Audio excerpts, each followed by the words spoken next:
ಎಲ್ಲರಿಗೂ ನಮಸ್ಕಾರ. Welcome back to Kavya YouTube ಚಾನಲ್ಗೆ ನೀವೆಲ್ಲರಿಗೂ ನಮಸ್ಕಾರ ಕಣ್ರಿ. ಈ ದಿನ ನಾನು ತೋರಿಸ್ತಾ ಸಿಂಪಲ್ಲಾಗಿ 2 ನಿಮಿಷದಲ್ಲಿ ಮಾಡ್ಕೋಬೋದು ಈ ಕುಂಬಳಕಾಯಿ ಪಲ್ಯ. ಚಪಾತಿಗೆ ಪೂರಿಗೆ ಸೂಪರಾಗಿರುತ್ತೆ ಕಣ್ರಿ. ಈ ಪಲ್ಯ ಒಮ್ಮೆ ಮಾಡ್ಕೊಳ್ಳಿ, ಪದೇ ಪದೇ ಮಾಡ್ಕೊತೀವಿ, ಅಷ್ಟು ರುಚಿಯಾಗಿರುತ್ತೆ. ಫಸ್ಟ್ ಟೈಮ್ ನಾನು ವೀಡಿಯೋ ನೋಡ್ತಾ ಇದ್ದೆ, ಸಬ್ಸ್ಕ್ರೈಬ್ ಮಾಡ್ಕೊಳ್ಳಿ ಹಾಗೂ ಫಾಲೋ ಮಾಡೋದು ಮರಿಬೇಡಿ.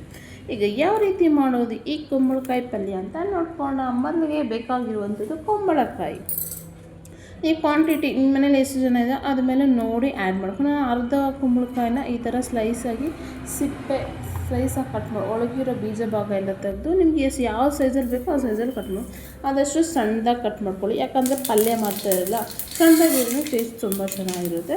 ಈಗ ಚೆನ್ನಾಗಿ ವಾಶ್ ಮಾಡಿ ಸೈಡ್ಗೆ ಇಟ್ಕೊಳ್ಳೋಣ ಕುಂಬಳಕಾಯಿನ. ಈಗ ಸ್ವಲ್ಪ ಎಣ್ಣೆ, 1-2 ಟೇಬಲ್ ಸ್ಪೂನ್ ಎಣ್ಣೆ, ಸಾಸಿವೆ, ಕಡಲೆಬೇಳೆ, ಹಸಿಮೆಣಸು, ಈರುಳ್ಳಿ, ಕರಿಬೇವನ್ನ ಹಾಕಿ ಚೆನ್ನಾಗಿ ಫ್ರೈ ಮಾಡ್ಕೊಳ್ಳಿ. ಈಗ ನಾವು ಮೊದಲೇ ಕಟ್ ಮಾಡ್ಕೊಂಡಿರೋ ಕುಂಬಳಕಾಯಿನ ಆ್ಯಡ್ ಮಾಡ್ಕೊಳ್ಳೋಣ. ಕುಂಬಳಕಾಯಿ ಸೇರಿಸ್ಕೊಂಡು ಒಂದು 5 ನಿಮಿಷ ಚೆನ್ನಾಗಿ ಇದನ್ನ ಫ್ರೈ ಮಾಡ್ಕೊಬೇಕು.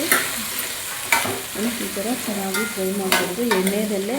ಒಂದು 5 ನಿಮಿಷ ಇಲ್ಲ 10 ನಿಮಿಷ ಇದನ್ನ ಚೆನ್ನಾಗಿ ಫ್ರೈ ಮಾಡ್ಕೊಂಡ್ರೆ ನಮಗೆ ಟೇಸ್ಟ್ ಅನ್ನೋದು ಸೂಪರಾಗಿರುತ್ತೆ ಈ ಕುಂಬಳಕಾಯಿಯಲ್ಲಿ.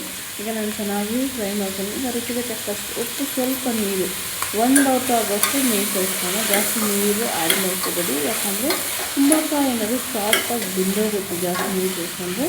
ಅದಕ್ಕೆ ಸ್ವಲ್ಪ ನೀರು ಆ್ಯಡ್ ಮಾಡಿಕೊಂಡ್ರೆ ಸಾಕು. 1 ಲೋಟ ಆಗೋಷ್ಟು ನೀರು ಸೇರಿಸ್ಕೊಂಡು ಈಗ ಒಂದು ಸ್ವಲ್ಪ ಚೆನ್ನಾಗಿ ಮಿಕ್ಸ್ ಮಾಡ್ಕೊಂಡು ಪ್ಲೇಟ್ ಕ್ಲೋಸ್ ಮಾಡಿ ಒಂದು 5 ನಿಮಿಷ ಇಲ್ಲ ಚೆನ್ನಾಗಿ ಇದನ್ನ ಹಾಗೆ ಬಿಟ್ಕೊಡೋಣ. ಆಗ ನಮಗೆ ಕುಂಬಳಕಾಯಿ ಅನ್ನೋದು ಚೆನ್ನಾಗಿ ಬೇಯುತ್ತೆ. ಈಗ ನಾನು ಪ್ಲೇಟ್ ಕ್ಲೋಸ್ ಮಾಡಿಕೊಂಡು ಇದನ್ನ ಚೆನ್ನಾಗಿ ಬೇಯಿಸ್ಕೊತೀನಿ. ಈಗ ನೋಡಿ 5 ನಿಮಿಷ ಆಗಿದೆ. ಈಗ ಓಪನ್ ಮಾಡಿ ನೋಡೋಣ. ನೋಡಿ ಕುಂಬಳಕಾಯಿ ಅನ್ನೋದು ಚೆನ್ನಾಗಿ ಬೆಂದಿದೆ.